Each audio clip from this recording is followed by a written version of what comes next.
Okay, let's see this question.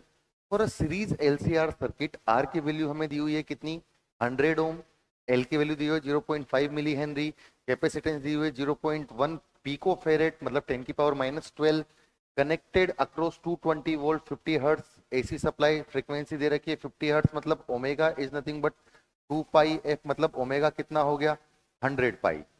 The phase angle between current and supplied voltage and the nature of circuit, हमसे basic किस nature का circuit होगा और phase angle क्या होगा इसके लिए पूछा है।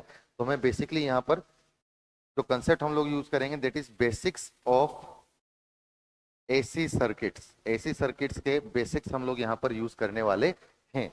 अच्छा, अगर मैं यहाँ पर एल की वैल्यू दे रखी है, ओमेगा की वैल्यू दे रखी है, तो मैं एक्सएल का वैल्यू निकाल लेता हूँ। एक्सएल कितना होगा ओमेगा इंटू एल। ओमेगा की वैल्यू कितनी है 100 पाई इंटू एल का वैल्यू कितनी है 0.5 मिली हेनरी मतलब 10 की पावर -3।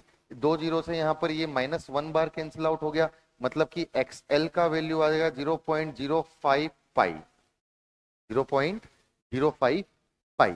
सिमिलरली अगर मैं एक्सी का वैल्यू निकालूं तो एक्सी का वैल्यू होता है 1/ओमेगा सी मतलब लिखूंगा 1/ओमेगा। ओमेगा की वैल्यू कितनी 100 पाई इंटू सी की वैल्यू 0.1 इंटू 10 की पावर -12, 0.1 इंटू 10 की पावर -12। तो ये दो जीरो से ये बेसिकली 10 टाइम्स कैंसिल आउट हो जाएगा और यहाँ पर ये वापस इसको 11 बना देगा।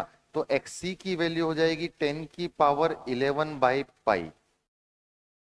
अब अगर हम लोग देखें तो यहाँ पर एक्सएल और एक्सी की वैल्यू को देखें तो basically XC is greater than XL मतलब जो सर्किट है उसमें डोमिनेट जो है वो कैपेसिटर करेगा और कैपेसिटर डोमिनेट करेगा तो बेसिकली करंट जो है वो लीड करेगी और पोटेंशियल लेग करेगा मतलब कि प्रीडोमिनेटिंगली कैपेसिटिव सर्किट होना चाहिए और जो फेज डिफरेंस होना चाहिए क्योंकि एक्सी इतना बड़ा है कि एक्सी और एक्सएल के बीच का डिफरेंस बहुत ही ज्यादा बड़ा है मतलब कि मेनली एक्सी सर्किट होगा मतलब करंट पोटेंशियल से लगभग लगभग 90 डिग्री आगे होगी मतलब ऑप्शन नंबर सी यहां पर हमारा करेक्ट आंसर होना